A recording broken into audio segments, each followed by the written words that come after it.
रोशनपुर नाम के गांव में चंदा और शांति नाम की जिठानी और देवरानी रहती थी। चंदा का पति बहुत पैसे वाला था। उनके पास किसी भी चीज की कोई कमी नहीं थी और उसके विपरीत शांति का पति बहुत ही गरीब और नशेड़ी था।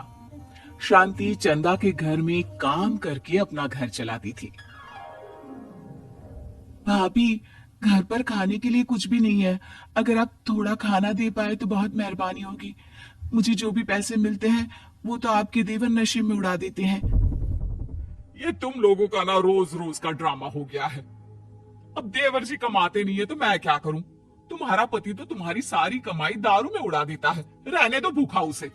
अरे ऐसे मत बोलिए भाभी, आप तो जानती ही हैं कि वो मन के कितने साफ है, पर इस बेरोजगारी के कारण उन्हें दारू पीने की लत लग गई है।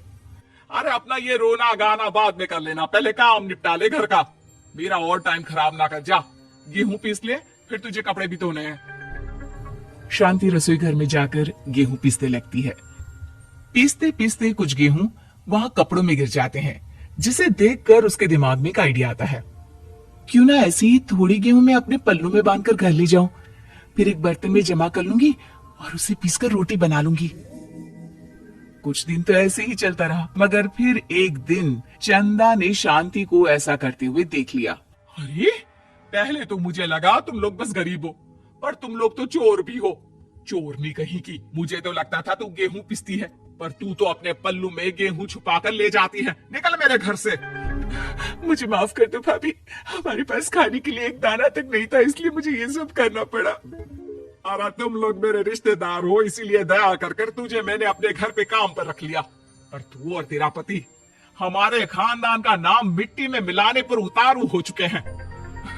आपको मुझे जितनी गालियां देनी है दीजिए, मारना है तो मार भी लीजिए भाभी, पर मुझे काम से मत निकालिए।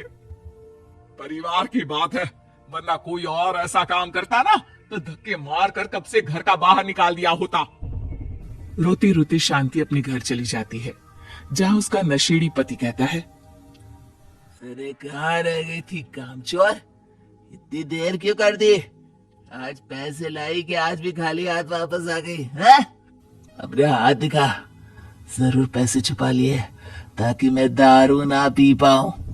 नहीं जी, मैं आपसे क्यों छुपाऊंगी, और अभी आप दारू पीने की बात कर रहे हैं, उसी कारण तो आज हम लोगों की ये हालत हो गई है। किसी काम की नहीं है तू, बिना मार खाए समझेगी नहीं। रख, अभी तेरे होश ठिकाने लगाता हूँ। रामलाल शांति को बहुत मारता है। शांति का मन दुखी हो जाता है और वो गांव के तालाब के पास के एक पेड़ के नीचे बैठकर फूट फूट कर रोने लगती है। मैंने कभी किसी का बुरा नहीं किया, फिर भी भगवान मेरे साथ ऐसा क्यों कर रहा है? मैं तो रामलाल जी की फिक्र करती हूँ, फिर भी उन्होंने मुझे इतना मारा।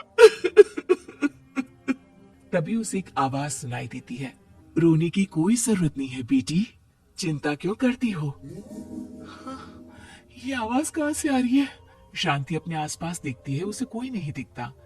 वो ऊपर देखती है, जहाँ उसे एक छोटी सी परी दिखती है। आप कौन है? आप तो कोई परी लगती हैं। हाँ बेटी, मैं इसी पेड़ पर रहती हूँ। मैंने तुम्हारी सारी बात सुनी, अब तुम्हें फिक्र करने की कोई जरूरत नहीं। अपनी आंखें बंद करो।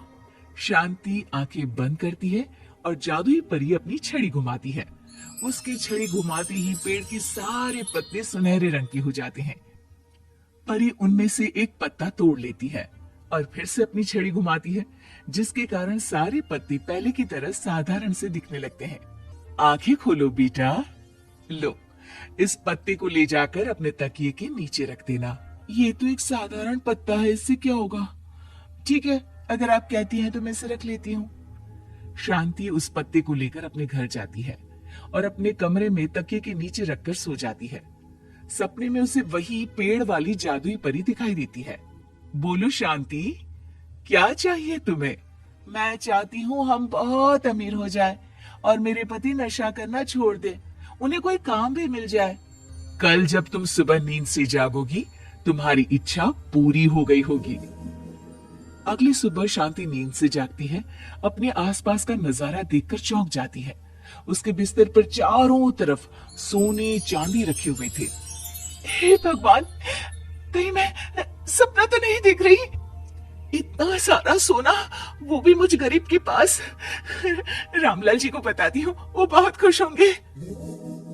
शांति जैसे ही कमरे के बाहर जाती है, वो देखती है कि रामलाल सूट बूट पहने काम के लिए बाहर जा रहा होता है। मुझे शहर में एक नौकरी मिल गई है शांति, मुझे आने में देर हो जाएगी, घर का ध्यान रखना। और इस तरह शांति बहुत अच्छा जीवन बिताने लगती है। उसके पास अब किसी भी चीज की कमी नहीं रह जाती। रातों रात शांति के पास आए इतने पैसों को देखकर उसकी जिठानी उससे पूछती है, अरे क्यों रे शांति, कहीं बड़ा हाथ मारा है क्या? अचानक तुम लोगों के पास इतना पैसा कैसे आ गया? नहीं नहीं भाभी, ये सब तो जादुई परी के दिए हुए पत्ते का कमाल है। शांति जादुई पत्ते के बारे में सारी बात चंदा को बताती है, जिसे सुनकर चंदा के मन में लालच आ जाता है और वो झूठ मूठ रोते हुए उसी पेड़ के नीचे जाती है जहाँ उसकी रोने की आवाज सुनकर जादुई परी कहती है, क्या हुआ बेटा, क्यों रो रही हो? मैं बहुत गरीब हूँ, मेरे पति मुझे बहुत मारते हैं, अब मैं जीना नहीं चाहती। चिंता मत करो बेटा, अपनी आंखें बंद करो। जादुई परी चंदा को भी उसी पेड़ का एक पत्ता देती है और तकिए के नीचे रखने को कहती है। चंदा उस पत्ते को लाकर अपने तकिए के नीचे रख लेती है और अगली सुबह जब उठती है तो उसके कमरे में चारों तरफ सांप बिच्छू रहते हैं। अरे बचाओ बचाओ, कोई मुझे बचाओ, ये कैसा पत्ता है जिसे लाने के बाद उस गरीब शांति के पास तो इतना सारा सोना आ गया और मेरे चारों तरफ ये सांप बिच्छू, अरे कोई बचाओ। चंदा अपनी जान बचाती हुई शांति के पास जाती है। चलिए भाभी, मुझे लगता है आपके घर में सांप बिच्छू को बस जादुई परी ही हटा सकती है। दोनों मिलकर जादुई परी के पास जाते हैं। ये सब तुम्हारे बुरे इरादों का नतीजा है चंदा। तुम झूठ मूठ बस पैसे के लालच के कारण यहाँ आकर रो रही थी, इसीलिए तुम्हें जादुई पत्ते ने उसकी सजा दी। अरे मुझे माफ कर दीजिए जादुई परी, मेरे मन में लालच आ गया था। अरे शांति, तुम भी मुझे माफ कर दो, मैंने तुम्हारे साथ बहुत गलत किया, फिर भी तुम मेरी मदद के लिए आई। चंदा को अपनी गलती का एहसास हो जाता है, इसलिए जादुई परी उसके घर से सारे सांप बिच्छू को गायब कर देती है। चंदा और शांति आपस में मिलजुल कर रहने लगती हैं।